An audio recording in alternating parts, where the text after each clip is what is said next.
cradle. Il est de niveau débutant, mais il a une particularité, c'est qu'il tourne dans le sens inhabituel.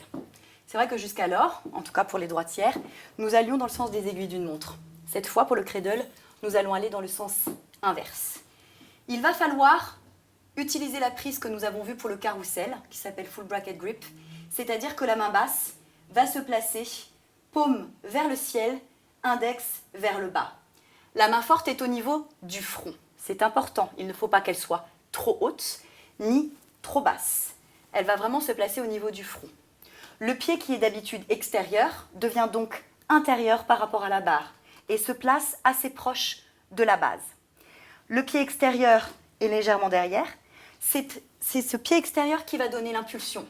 La jambe va dessiner un rond de jambe de manière à ce que nous venions nous enrouler et à ce que nous retrouvions la barre entre le ventre et les cuisses. C'est un enroulé horizontal. C'est-à-dire, nous sommes ici, main basse en full bracket grip, main haute au niveau du front, pied intérieur proche de la base et la prise d'élan avec la jambe extérieure qui va décoller très tendue pour venir se fléchir et on se retrouve les cuisses jointes. Pour ce mouvement, le corps doit être très horizontal. Il faut vraiment que le corps soit le plus parallèle au sol possible, pour des raisons esthétiques et surtout pour que ça tourne. Donc il faut vraiment se ramasser, je dis souvent comme une petite boulette, c'est-à-dire les genoux très proches de la poitrine, les talons aux fesses. Sans ça, le poids des jambes va vous attirer vers le bas et vous ne pourrez pas décoller. C'est donc important d'avoir la première jambe qui décolle et la deuxième qui la rejoint pour tout de suite se ramasser pôle au niveau du ventre.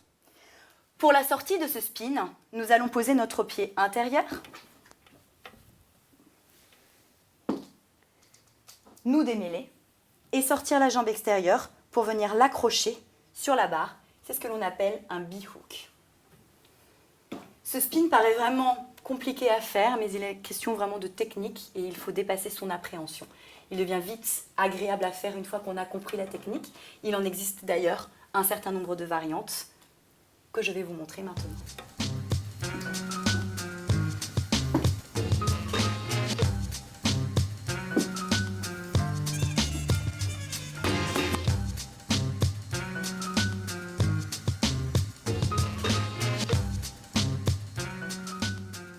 Ce spin est assez compliqué au départ parce qu'il fait peur, mais une fois que vous aurez dépassé votre appréhension, vous serez beaucoup plus à l'aise dans le mouvement.